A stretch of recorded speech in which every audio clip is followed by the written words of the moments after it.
અત્યારે વાગ્યા છે મોર્નિંગના 5:30 થવા આવ્યા છે.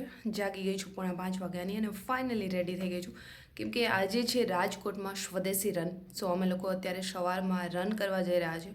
હું અને મારી ફ્રેન્ડ અમે બધા લોકો સાથે મળીને આજે રનિંગ કરવાના છીએ અને રૂટ કંઈક છે બહુમાળી ભવનથી લઈ વિરાણી ચોક સુધી. સો ફાઇનલી ચલો અત્યારમાં જ રેડી થઈ ગઈ છું અને શૂઝ વગેરે પહેરી અને નીકળી જઈશું. 6 વાગે સ્ટાર્ટ થવાનું છે તો ફટાફટી નીકળીએ તો ટાઈમ પર પહોંચી જઈએ. અને ચલો આજે તમારી જોડે પણ શેર કરીશું કે સ્વદેશી રનની અંદર કેટલા લોકો રાજકોટમાંથી આવ્યા છે, કઈ રીતે રન કરી રહ્યા છે.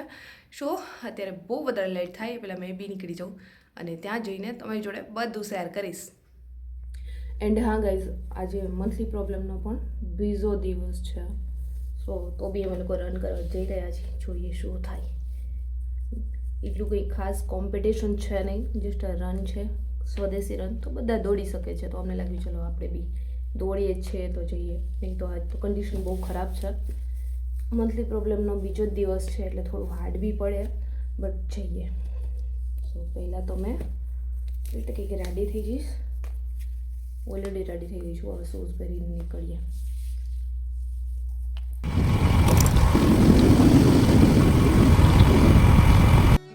ફાઇનલી ગાઈઝ જો પહોંચી ગયા છીએ, બટ અહીંયા હજી કોઈ જ આવ્યું નથી.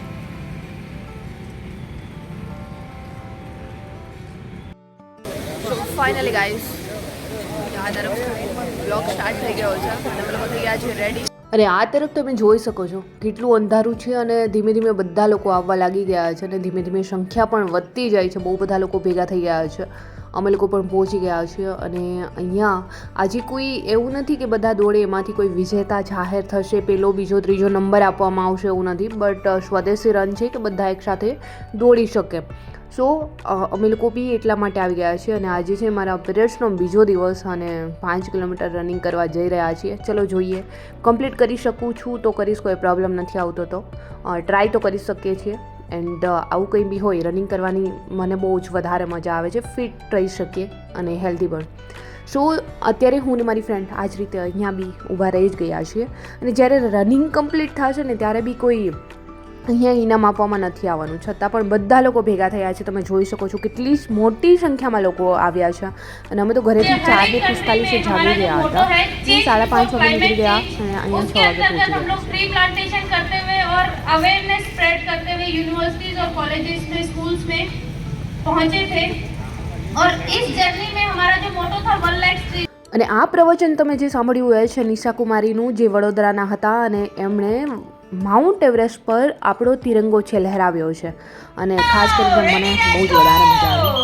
નિશા કુમારીનું પ્રવચન સાંભળીને બહુ જ મજા આવી. અને અહીંયા જો ફ્લેગ ઓફ થઈ ગયું છે અને બધા લોકોએ સ્ટાર્ટ કરી દીધું છે અને અમે અમારી નોર્મલ સ્પીડમાં જ જઈ રહ્યા છીએ કેમ કે 5 કિલોમીટર સુધી અમારે ટકી રહેવું છે. કેમ કે અહીંયા જ્યારે સ્ટાર્ટ થાય ને ત્યારે બહુ જ સ્પીડમાં જે લોકો ભાગશે ને એ 50 મીટર આગળ જઈ અને ચાલવા માંડશે. તો ક્યારે પણ તમે કોઈ બી કોમ્પિટિશનમાં ઉતરો છો યા ફિર પોલીસનું રનિંગ છે યા ફિર કોઈ પણ રનિંગ કરો છો ને ત્યારે એક વસ્તુ હંમેશા ધ્યાન રાખવી જોઈએ કે રનિંગ ચાલુ કરો ત્યારે નોર્મલી ધીમેથી ચાલુ કરવાનું છે. જે આ રીતે અમે સ્પીડમાં જઈ રહ્યા છીએ. પહેલાં તો મેં મારી ફ્રેન્ડને સાથે લઈને ચાલતી હતી કે અમે બહુ જ ટાઈમ સુધી સાથે ધીમે ધીમે આ રીતે સાથે રહ્યા અને વચ્ચે પાણી પીવા ઊભી રહી. એમનું ગળું બહુ સુકાતું હતું એટલે અને ત્યાં સુધીમાં હું આગળ નીકળી ગઈ. મેં બી ઊભી રહી શકતી હતી બટ મને થયું કે ચલો રનિંગ થાય જ છે તો આજે 5 કિલોમીટર કમ્પ્લીટ કરીને જોઈ જ લઈએ. તો ઊભું નથી રહેવું. ટાઈમિંગ શું આવે છે, ટાઈમિંગ કોઈ મેટર નથી કરતો અમારા માટે આજે કેમ કે કોઈ અહીંયા કોમ્પિટિશન છે નહીં અને આગળ બી. અને અહીંયા અમારા દોસ્તારને ધન્યવાદ છે કે મારી સાથે 5 કિલોમીટર દોડી અને અત્યારે મારો વ્લોગ બી શૂટ કરે છે અને સાથે રનિંગ પણ. તમને થશે એમાં શું મોટી વાત છે. એના પગમાં ઇન્જરી આવેલી હતી, પ્રેક્ટિસ કરતા હતા, ત્યારે 8 દિવસનો રેસ્ટ આવ્યો છે. હા, જેટલી મહેનત મેં એમને કરાવું છું, જેટલો સપોર્ટ મેં કરું છું એટલો જ સપોર્ટ મને એ કરે છે. તમારી લાઈફમાં કોઈ ફ્રેન્ડ સર્કલ હોય યા દોસ્તાર કોઈ આવા હોવા જોઈએ કે જે બી પોતે પણ આગળ જાય અને સાથે તમને પણ લઈને જાય. તો અમારું ફ્રેન્ડ સર્કલનું ગ્રુપ છે કંઈક આવું જ છે કે અમે ખુદ તો કરીએ, અમારી સાથે છે એમને પણ અમે આગળ લઈને જઈએ છીએ. તો આ રીતે અત્યારે 5 કિલોમીટર કમ્પ્લીટ કરી અને અમે ફરી આવી ગયા છીએ વેન્યુ પર કે જ્યાંથી સ્ટાર્ટ કર્યું હતું. અને થોડી જ વારમાં સામે તમે જોઈ શકો છો મારી ફ્રેન્ડ આવી રહી છે. 10 થી 12 મિનિટનો ગેપ પડ્યો હશે અમારા બંને વચ્ચે અને ફાઇનલી એ પણ આવી ગઈ છે. અહીંયા તમે જોઈ શકો છો 5 કિલોમીટર એમને પણ કમ્પ્લીટ કર્યું છે, ક્યાંય પણ ઊભા રહ્યા વગર. બસ એકવાર પાણીની બોટલ લેવા માટે ઊભી રહી હતી, બાકી ક્યાંય જ ઊભી નથી રહી. જો તમે હિંમત કરશો ને તો બોയ്સને મેં ખાસ કહીશ, ઘણા લોકો કહે છે ને કે રનિંગ નથી થતું, પ્રેક્ટિસ કરો.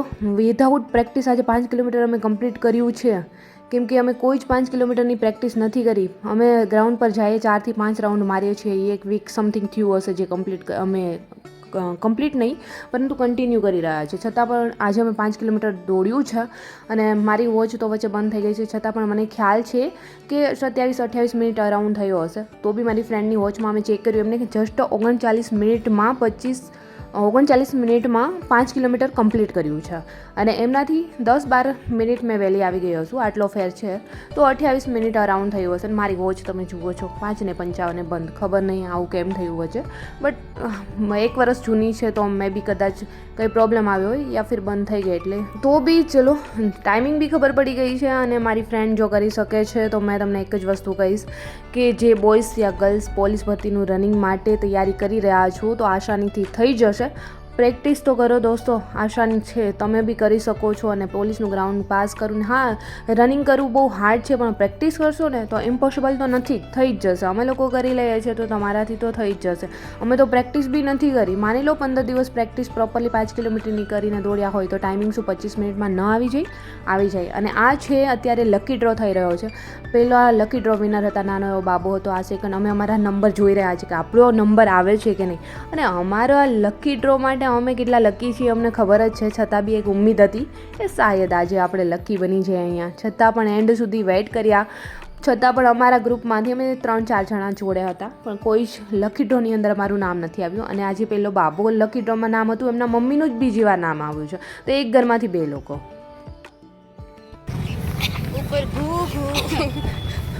સો ફાઇનલી ગાઈઝ, લકમાં તો ના આવ્યા પણ હવે લકી ડ્રો થઈ ગયો છે અને અમારા લકી ડ્રોની તો અમને ખબર જ છે કે ક્યાંય બી લક કામ તો કરતા જ નથી. So finally 5 kilometre complete. અને ત્યાં એવું કંઈ ન હતું કે જે સૌથી પહેલાં આવે ઓછા ટાઈમિંગમાં કરે એ વિજેતા જાહેર થાય, એવું કંઈ જ ન હતું. એટલા માટે અમે લોકોએ કમ્પ્લીટ કર્યું હતું રનિંગ 5 કિલોમીટર અને લકી ડ્રો થવાનો હતો, જેમાં બી જે લોકોના નંબર નીકળે એમને 7,000નું ઇનામ આપવામાં આવતું હતું. વાઉચર આપતા હતા 7,000. બટ અમે તો એટલા કોઈ લક કામ કરતા નથી કે નથી તો એટલા કોઈ ભાગ્યશાળી સર કે બઢાલિયા ખવડાવે. સો આપણા લક જોર એટલા કર્યા નથી તો ટોકન લઈ અને એ ટોકન છે ને અત્યારે અહીંયા કામ આવે એમ છે રિફ્રેશમેન્ટ માટે. તો ફાઇનલી અહીંયાથી લઈ જ છે. Thank you. સો ટોકન તો લકી ડ્રોમાં કામ ન આવ્યું, રિફ્રેશમેન્ટ માટે વડાલિયા આપી દે. વડાલિયા લઈ અને ઘર પર જાતું. ફાઇનલી બતાવી દો લકી ડ્રોમાં શું લાગ્યું છે. રેફર થવા અમારા લકી ડ્રોમાં બધા વડાલિયા કઠોળ છે, અંદર હોય એમાં.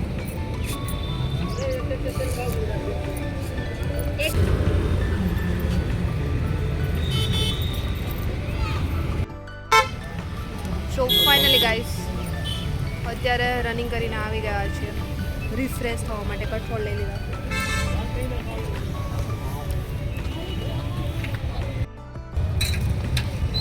ચણા ચોર નાખો, તડકો આવે.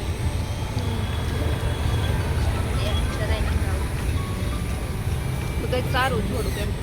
જો આ બધા અલગ અલગ છે ને, મિક્સ કઠોળ છે. આમાં ફ્રૂટ અને મિક્સ કઠોળ છે. આમાં કંઈક અલગ જ સલાડ છે. અલગ અલગ વેરાયટીઓ લઈ લીધી, અલગ અલગ ટેસ્ટ આવે છે. આ તો બતાવ. હા, તો એમનાથી બી કંઈક અલગ જ ટેસ્ટવાળું છે. લીજીએ.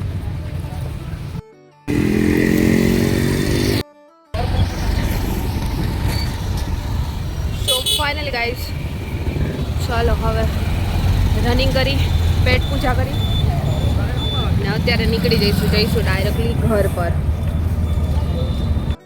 સો ફાઇનલી ગાઈસ, જો અત્યારે ત્યાંથી આવી રનિંગ કરી અને અત્યારે મારા હાથમાં છે ઓર્થોનીલનું પેકેટ. સૌથી પહેલાં તો અત્યારે મેં છે ગરમ પાણી જોડે જ પીવાની છું, કેમકે એ બી હાફ પડીકી, ફૂલ નહીં. કેમકે અત્યારે તો કોઈ પેન નથી થતું પણ થોડી જ વારમાં જો આજે પીરિયડનો બીજો દિવસ છે અને 5 કિલોમીટર રનિંગ કર્યું છે તો બોડી ફૂલ પેઇન થાય યા ફિર પીરિયડ્સ વધી જાય તો તકલીફ થાય. એટલા માટે આમની અંદર ગરમ પાણી એડ કરી અને અત્યારે જ મેં અડધું પેકેટ છે એમનું પી લઈશ, જેથી કરીને પેઇન પણ થાય ને તો નોર્મલી બધું રહે, નહીં તો કમર, પેટનો દુખાવો અને બહુ જ વધારે પગ દુખતા હોય છે જ્યારે હું પીરિયડ્સમાં હોઉં છું. અને આજે પીરિયડ્સનો બીજો દિવસ હતો અને સવારમાં દોડી લીધું છે 5 કિલોમીટર ને આ તમે જોઈ લો ફાકી છે, ફાકી નહીં બટ ઓર્થોનીલી પડી ગઈ છે જેમાં દેશી ફાકી ટાઈપ જ આવે છે, એનાથી કોઈ સાઈડ ઇફેક્ટ નથી હોતી અને મેં દવાઓ બહુ ઓછી પીઉં છું. બોડી પેઇન કરતું હોય ને આવું કંઈ હોય ત્યારે પી શકાય છે, નોર્મલી હાર્ડમાં તાવ રહેતો હોય એવું કંઈ હોય તો પી શકાય.